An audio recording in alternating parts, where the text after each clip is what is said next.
For joining me, Hello. my love.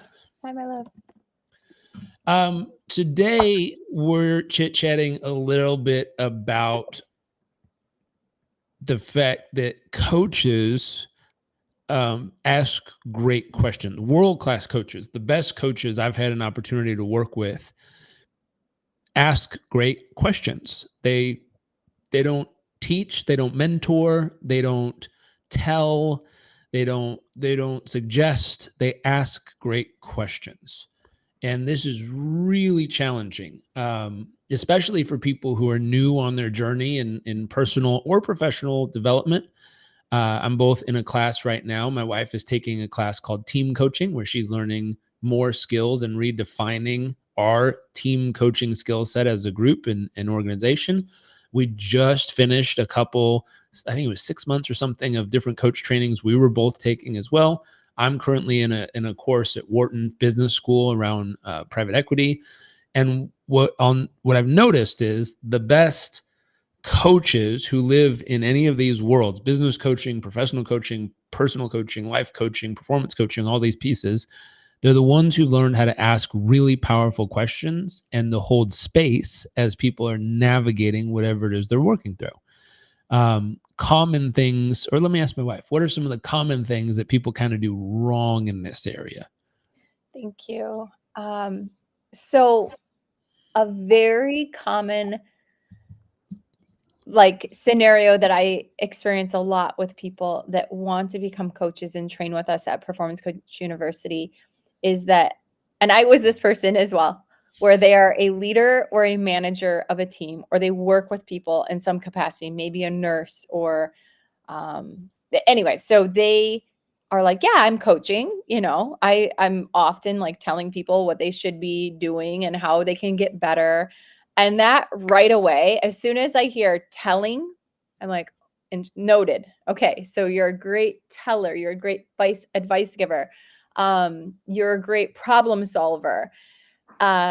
It's those are all really great things, right? Because some people need to be able to tell people or show people what they don't see. However, that is not coaching.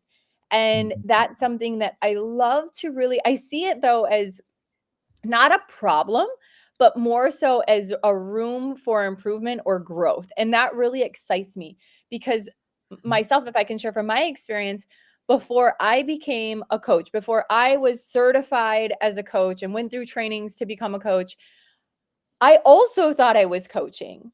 And the truth is, it wasn't until I heard actually you, Jarek, when I actually heard a professional coach that was really well trained and experienced and had put in hours to master this craft, did I realize, oh, I'm only scratching the surface.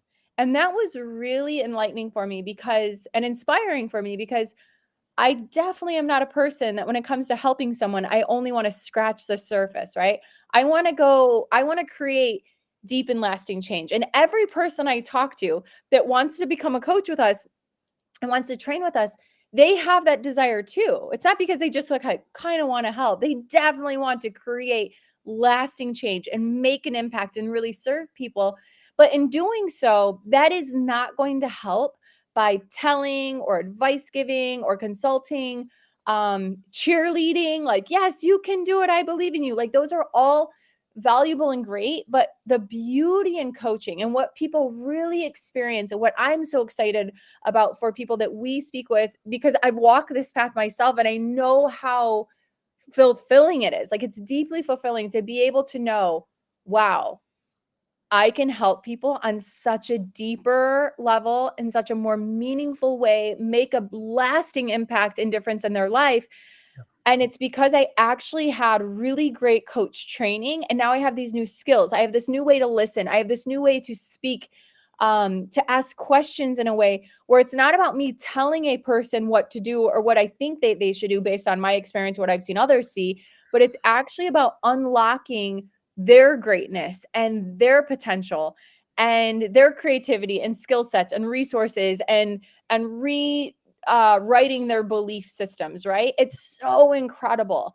And that is truly the magic of coaching, and specifically a really well trained coach versus someone that thinks they're a coach or thinks they're coaching, but truthfully, they're just advice giving, managing, or cheerleading or training, but they're not actually coaching.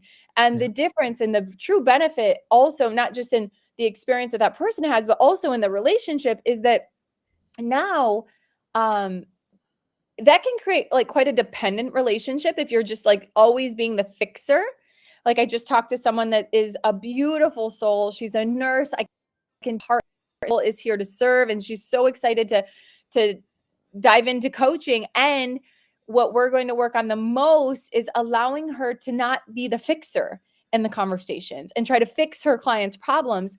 And that is something that requires a significant amount of practice. When your whole life, since you were a child, maybe you were the fixer in the family, you had to be an adult, even though you were still a kid in the family. And that's something I've also had to work through, is stop trying to always fix things and actually the foundation, and you can probably even speak to this even better, is as a coach is to believe and know with all your whole being that the client has the answers inside of them, and it's up to us as coaches to unlock that for them. Yeah. And so that's something I'm really excited about. And it also creates, again, on the relationship side, less of a dependent one of someone constantly looking to you for answers, but instead creating a interdependent one, which is they can come to you for coaching and to hold space for them and to ask them questions, to go deeper into thinking through whatever it is that they're trying to sort out in their life, or whatever it is that they're trying to accomplish or achieve in their life, whatever it is it may be. So that's it in short. What are your thoughts? I What do think you there's a few thoughts that exist here that are really, really important. Um, I always start by asking people, if you wanted to become a coach, why? Why did you want to become a coach? And for a lot of people, if they're honest, there's the feeling of wanting to feel important in someone else's life. So they'll use phrases like, well, I just like to help other people. And if you dig underneath that and say, well, why do you like to help people? And they'll say, because it feels good. Well, what feels good about it? Well, I feel important when I help another person because they take time to recognize and thank me for supporting them or challenging them or helping them. And that makes me feel important doing this work. And you go, so you got into this because you want to feel important. That's interesting. Same thing. You mentioned someone who wants to be a fixer. That's interesting. Why do you want to fix things? And usually, because it's a reflection of, I didn't like the way it felt and I wanted it to feel differently. So I figured out how to fix things, how to solve problems, because then it would feel different. You go, oh, that's interesting. So you got into this because you wanted to feel different. Why else did you get into this? I remember I had someone, I was working on a project and I was working with a CEO of an organization, and he leaned in and he said, can I give you some coaching on this? And I smiled. My first thought when someone was about to give me coaching was, I clearly know this person doesn't understand the concept of what coaching is, but go on. Yes, of course. What coaching do you have for me? And then he began to tell me, telling is not coaching. He began to tell me what he thinks should be different about my approach or style. That's great. That's not coaching. When you look at that, what could have been done differently? In that moment, when that person is now telling you or teaching you, or in his words, whatever, mentoring, guiding, whatever words you want to use, it's not coaching. What they're basically saying is, I don't believe you have the capacity to figure this out on your own. So therefore, I'm going to come in with my tools or capacity and lay them on top of you and get you to follow along what I believe is right, because I don't think you can figure it out. On the flip side, that creates frustration, that creates resentment, that creates, in the best or worst case scenario, that creates someone who follows everything the person says and it doesn't work out, and they go, see, I told you your idea wouldn't work. Now you're really stuck.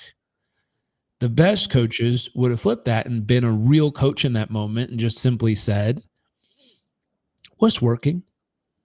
Give them some space. What's not working? Give them Yeah. some space. What do you think could be done differently? Yeah.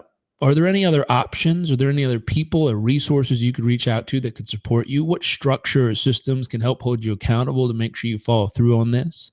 If this were to turn out exactly as you imagined, what are the key things that would have had to be done along the way for it to really get to that result? What could you do to tilt the odds in your favor of making this work? Who else might you gain insider strategy from that can help you navigate the unknown pieces of this? He might have asked a series of questions and given enough space and time allowed me to discover something. And remember this, when someone comes up with an idea themselves, they're 70 to 80%, 70, 75 to 89% more likely to follow through on it than if you tell someone what to do and hope they're going to follow through on whatever you just told them. So When you true. tell people what to do, their defensiveness goes up. Who are you to tell me what to do? Why should I listen to you? When you ask someone, they put their defensiveness down and they actually start co-creating the process, the outcome, the results, and the strategy of how they're going to make it happen. One phrase I like to use often is, don't take away this person's purpose. There's a reason for them to be here. We'll call that their purpose. The reason is for them to figure something out, them to solve something, them to accomplish something. If you just take it off their plate and say, here, move, let me do it, you just took away this person's purpose. If you assume they don't know how to do it and you start telling them or suggesting or fixing it for them, you're taking away their purpose. If you want this person to feel filled with purpose, to have more purpose, to experience a purpose-filled moment, help them discover in their own way how to solve or conquer or complete whatever they're going after by asking great questions. And all of a sudden, you've helped them expand their purpose in that moment.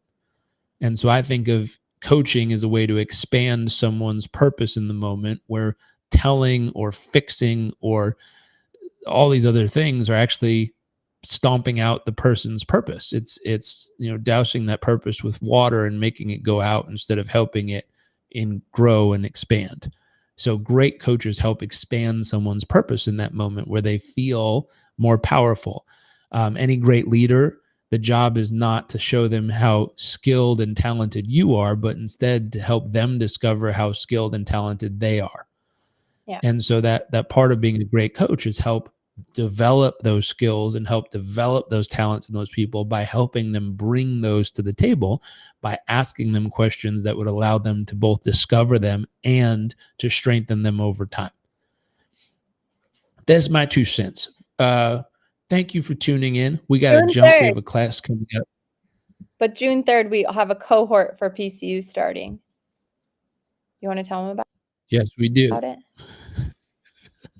I think our mics are off because you are very loud on my end. And every time you talk, it sounds like you're yelling. June 3rd, though. June 3rd. There's a very exciting class happening. If you want to check out and join us, just go to Perform. Yeah. I'm going to turn it down here. That's a good idea. Turn the volume there. Go to performancecoachuniversity.com/apply. Come and join us. We'd love to have you become a very powerful performance coach so you can help people live with purpose and bring that out of them. And have a great